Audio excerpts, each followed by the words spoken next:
예레미야 29장 1절에서 14절까지 말씀 함께 봅니다. 본래 볼 말씀은 28장 1절에서 29장 32절까지 보시면 되고요.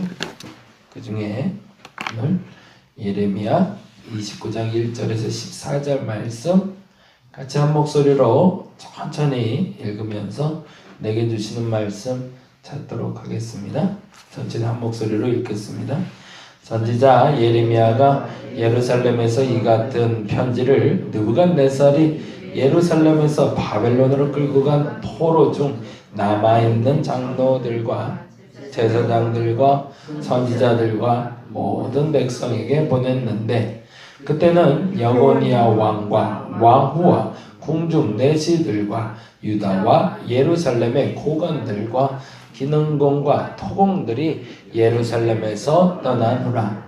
유다의 왕 시드기야가 바벨론으로 보내어 바벨론의 왕 느부갓네살에게로 가게 한 사반의 아들 엘라사와 힐기의 아들 그나랴가 편어로 말하되, 만군의 여호와 이스라엘의 하나님 여호와 예루살렘에서 바벨론으로 사로잡혀 가게 한 모든 포로에게 이와 같이 말씀하시니라. 너희는 집을 짓고 거기에 살며 텃밭을 만들고 그 열매를 먹으라. 아내를 맞이하여 자녀를 낳으며 너희 아들이 아내를 맞이하며 너희 딸이 남편을 맞아 그들로 자녀를 낳게 하여 너희가 거기에서 번성하고 줄어들지 아니하게 하라. 너희는 내가 사로잡혀 가게 한 그 성읍의 평안을 구하고 그를 위하여 여호와께 기도하라. 이는 그 성읍의 평안함으로 너희도 평안할 것임이라. 만군의 여호와 이스라엘의 하나님께서 이와 같이 말하노라. 너희 중에 있는 선지자들에게와 점쟁이에게 미혹되지 말며 너희가 꾼 꿈도 고지 듣고 믿지 말라. 내가 그들을 보내지 아니하였어도 그들이 내 이름으로 거짓을 예언함이라. 여호와의 말씀이니라. 여호와께서 이와 같이 말씀하시니라. 바벨론에서 70년이 차면 내가 너희를 돌보고 나의 선한 말을 너희에게 성취하여 너희를 이곳으로 돌아오게 하리라. 여호와의 말씀이니라. 너희를 향한 나의 생각을 내가 아나니 평안이요 재앙이 아니니라. 너희에게 미래와 희망을 주는 것이니라. 너희가 내게 부르짖으며 내게 와서 기도하면 내가 너희들의 기도를 들을 것이요 너희가 온 마음으로 나를 구하면 나를 찾을 것이요 나를 만나리라. 이것은 여호와의 말씀이니라. 나는 너희들을 만날 것이며 너희를 포로된 중에서 다시 돌아오게 하되 내가 쫓아보내었던 나라들과 모든 곳에서 모아 사로잡혀 떠났던 그곳으로 돌아오게 하리라. 이것은 여호와의 말씀이니라. 아멘.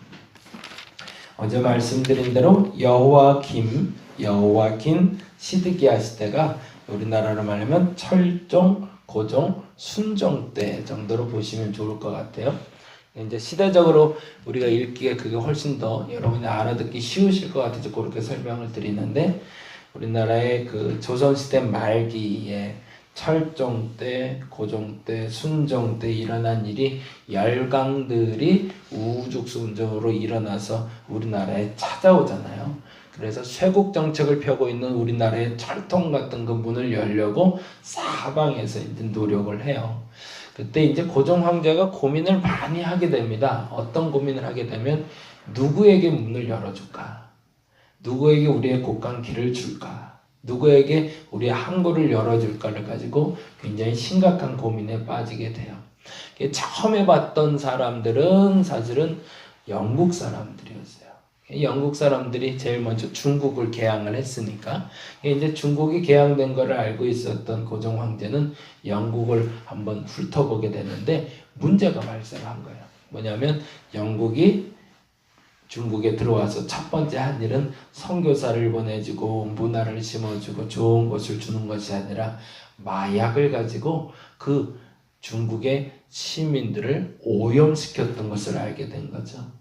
그래서 이렇게 받아들여서는 나라가 망하겠다 싶은 거예요. 그래서 소위 말하는 아편전쟁이라는 게 있었잖아요. 그래서 저 서구 열강 중에 영국과 프랑스를 통해서 열면 안 되겠구나. 이게 첫 번째 생각이었고, 두 번째로 타진해 본 게 바로 미국과 일본이었습니다. 근데 아무래도 이제 가까운 곳에 있는 일본과 마음을 좀 합해서 하는 것도 나쁘지 않겠다 싶어서 했는데, 우리나라가 과거로부터 계속 내재되어 있는 생각이 하나가 있는데, 그게 뭐냐면 일본은 우리가 좀 얕잡아보는 그런 게 좀 있었던 거죠. 아니 그래도 개항을 한다는데, 그리고 좀 서구 문물을 받아들이는데 일본은 아니지 싶었던 거죠. 그래서 일본은 일단 무시하고 들어갔던 거고, 걔네들이 강해봐야 얼마나 강하겠어? 아니야 라고 했던 거고. 근데 또 하나 이제 생각을 했던 것이 그 일본을 개화시킨 미국이 있다는 걸 알게 된 거죠. 그래서 이제 그때 당시에 이제 고종 황제가 고민을 하다가 쇄국 정책을 피다가 그래서 일본이 먼저 개항을 해달라고 요청을 했는데, 일본에게는 부산항만 열어주고 우리나라의 제물포항을 열어주지 않고 서구 문물에 들어오지 못하게 막습니다. 근데 안타깝게도 그 미국을 통해서 1882년에 처음으로 제물포항을 열어서 서구 문물이 들어오게 하려고 하는데, 이미 일본과 미국이 손을 잡고 준비를 하고 있었던 거죠. 그래서 미국은 필리핀을 갖기로 했고, 일본은 조선을 갖는 걸로 서로 이제 합의를 보고 이제 서로 개항을 열어주고, 그리고 여러분이 잘 아는 대로 1882년에 개항된 그 제물포항을 통해서 들어와 미국 공사관이 제일 먼저 생기는데, 미국 공사관이 그 한일 합방이 될 때 제일 먼저 도망가 버리죠. 그리고 나서 일본에게 우리나라가 잠식될 수 있는 최적의 조건을 만들어주고 서구 열강이 뒤로 다 빠져버리게 됩니다. 결국에는 민족의 자주성이 없을 때 이쪽에 저쪽에 휩쓸려서 나라가 쇠락해가는 모습을 보는 게 철종, 고종, 순종 때 이야기입니다. 그래서 이 철종도 우리가 꼭두각시 왕이라고 알고 있고, 순종도 꼭두각시 왕으로 알고 있는 것처럼, 그나마 이제 고종이 정신 차리고 한번 해보려고 했는데 안 된 것처럼, 지금 성경에 나타난 이 고종과 같은 사람은 요시야를 보시면 좋을 것 같고요. 그리고 이 철종과 같은 사람은 므낫세를 보시면 좋을 것 같아요. 그래서 그렇게 머릿속에 좀 정리해 놓고 따라오시면 이 예레미야를 보시는데 훨씬 더 이해가 됩니다. 그래서 이제 이렇게 한번 적어 놓으실 수 있으면 적어 놔 주세요. 철종은 므낫세, 고종은 여러분이 잘 아는 요시야, 그리고 이 순종이 여러분이 잘 아는 여호와kim, 시드기야. 이때라고 보시면 훨씬 더 쉽게 여러분 이해가 되실 것 같습니다. 왜냐하면 므낫세 때 망가뜨린 그 나라를 다시 한번 세워보려고 요시야가 노력을 하다가 나라가 결국에는 너무 쇠락해 있어서 힘을 얻지 못하고 무너진 것처럼, 우리나라에도 철종 황제 때 무너져버린 이 나라를 다시 한번 고종 때 세워보려고 그래요. 대한제국이라는 나라도 만들어보고 헌법도 만들어보고 개항도 해보지만 결국에 그 노력이 수포로 돌아간 것처럼 요시야 왕의 노력은 허사로 돌아가고, 결국엔 여호와kim 그리고 시드기야라는 새 왕의 시대를 거치면서 나라가 바닥으로 떨어지게 되거든요. 근데 요게 또 하나 우리가 좀 주목해서 봐야 될 것은 왜 그렇게 되었는가라는 건데요. 내가 무엇을 의지하고 있는가에 따라서 달라지고 내가 어떤 선택을 하느냐에 따라 달라지더라는 겁니다. 결국 이 새 왕들도 어쨌든 나라를 세워보려고 노력을 했지만 당대에 힘이 꺾이고 있는 나라들에게 꼭 자꾸 편을 붙어서 문제가 됐다는 거죠. 그러니까 친애국 정책, 친바벨론 정책을 피게 됐는데, 여호와kim 같은 경우에는 친애국 정책을 핀 왕이에요. 그런데 그때 당시에는 하필이면 바벨론이 힘이 셀 때였거든요. 그러니까 그때 잡혀가게 된 게 여호와kim 시대에 어라 너희들이 애국 편을 들어 한번 당해봐라. 그래서 데려가게 된 게 1차 포로. 그래서 이 포로로 잡혀갈 때 예레미야가 예언을 하게 되는 거죠. 걱정하지 마라. 지금 포로로 잡혀가는 것도 하나님의 뜻이다. 그러니 염려하지 마라라는 예언을 듣게 됩니다. 그리고 그때 당시에 여호와김 시대의 포로로 잡혀간 사람들 중에 우리가 잘 아는 사람이 있는데 그 사람이 바로 다니엘이라는 사람이죠. 그러니까 이때부터 하나님의 예비하심이 있었던 거죠. 그러자 친애굽 정책이 안 먹히는 걸 알고 그리고 나서 바벨론에서 자기들의 꼭두각시를 세운 게 여호와긴이라는 왕이었습니다. 근데 이 여호와긴은 친바벨론 정책을 피다가 얼마 한 후에 물러나게 되고 시드기야가 왕이 되지만 시드기야도 역시 친애굽 정책을 펴다가 결국엔 나라가 멸망하게 됩니다. 내가 어떤 편에 서서 어떻게 움직여야 되는지 선택하고 결단하는 순간에 잘못된 선택을 하게 된 거죠. 때로는 우리가 좀 움츠려 있어야 될 때도 있다라는 얘기입니다. 무조건 앞으로 나가는 것만이 서사가 아니라 어느 시점에는 내가 정비하고 준비하기 위해서 좀 자제하고 말도 자제하고 행동도 자제하면서 때를 기다려야 될 때가 있는데 그 때를 기다리지 못해서 결국엔 나라를 말아먹게 되는 그 결과가 이 예레미야가 살던 시기입니다. 그리고 오늘의 예언이 나오는 이 시기는 시드기야 왕 때, 그러니까 여호와김 때 1차, 2차 포로 잡혀가고 이제 나라가 멸망하는 그 시기에 나타난 일에 대한 예레미야 예언이 나타나고 있는 게 오늘 본문이 됩니다. 그리고 나서 그 예언을 하고 있는 예레미야에게 하나냐라는 선지자가 와서 반대되는 예언을 하게 돼요. 그게 28장의 이야기인데 28장에서 이 하나냐는 아니야, 예레미야처럼 포로로 잡혀가는 게 축복이 아니라 포로로 잡혀가는 건 하나님의 재앙이고 이제는 속히 돌아오게 될 것이다 라고 이야기를 합니다. 그러면서 28장 11절에 다음과 같은 이야기를 남기게 돼요. 28장 11절 볼까요? 11절 말씀 같이 한번 읽어보겠습니다. 읽겠습니다. 시작. 모든 백성 앞에서 하나냐가 말하여 이르되 여호와께서 이와 같이 말씀하시니라. 내가 몇 년이요? 2년 안에. 거기에 동그라미를 좀 해놓으세요.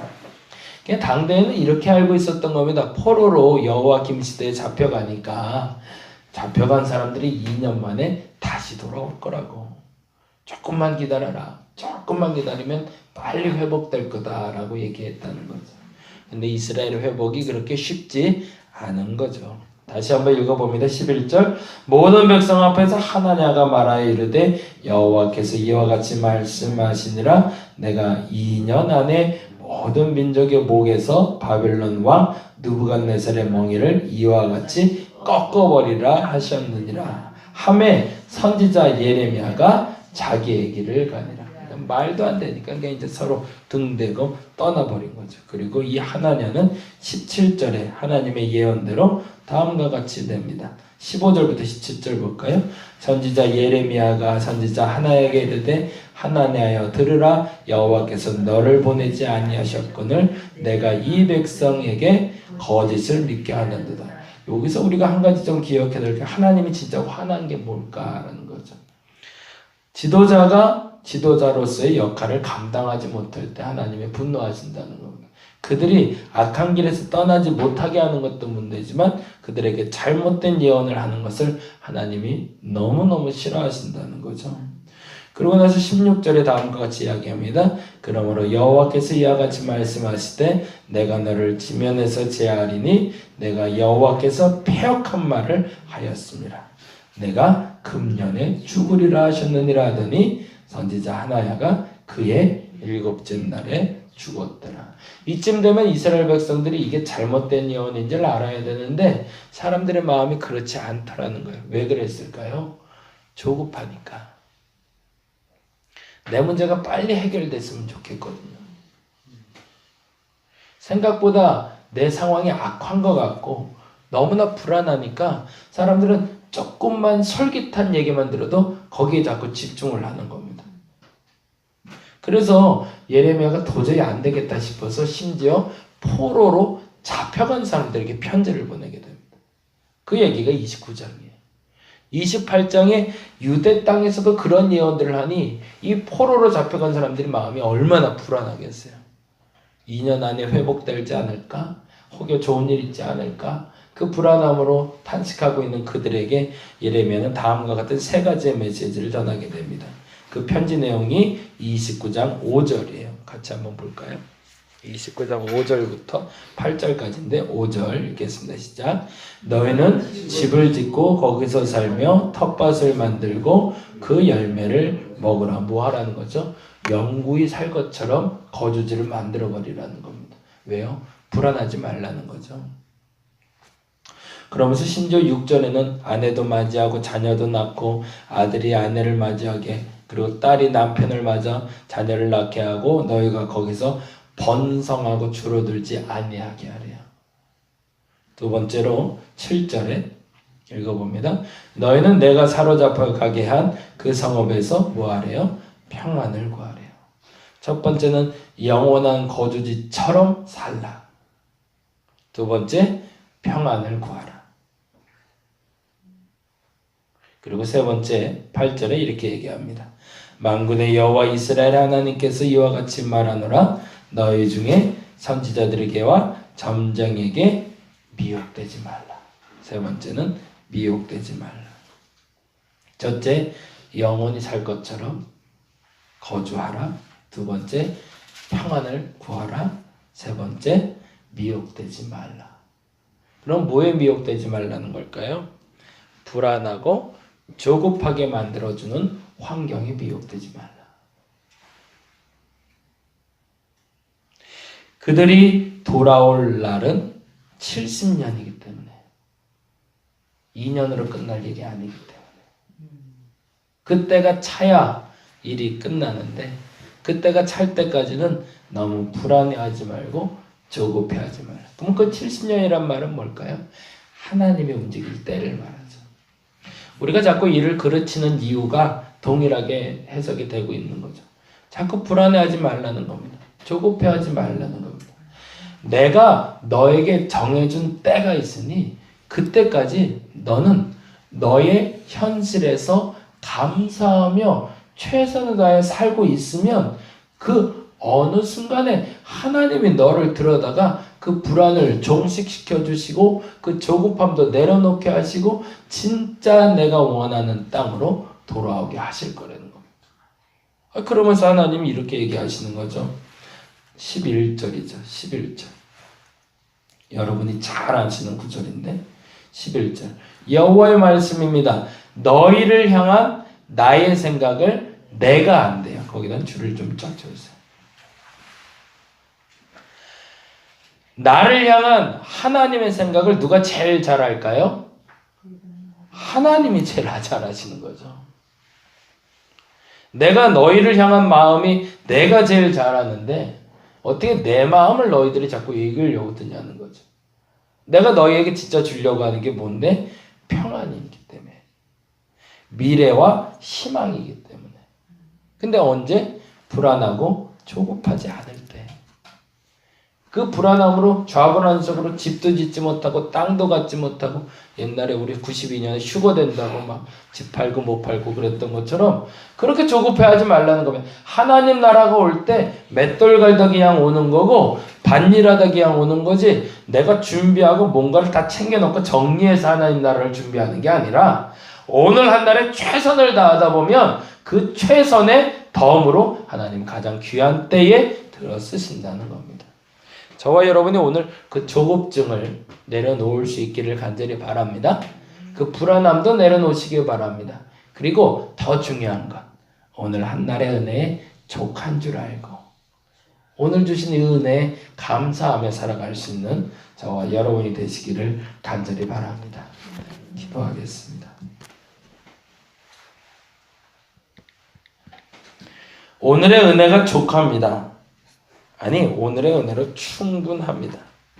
오늘 주어진 것에 먼저 감사하는 마음을 허락하여 주시옵소서.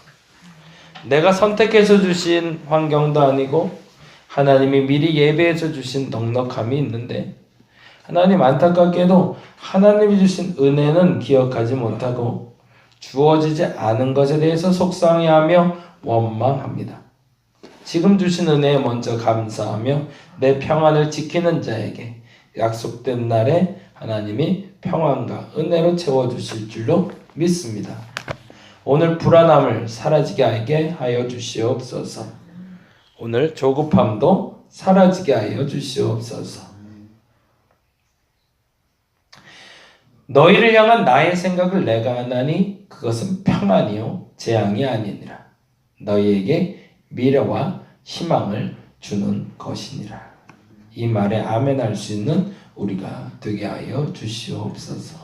감사합니다. 고마우신 예수님 이름으로 기도드렸습니다. 다 같이 기도하고 돌아가겠습니다.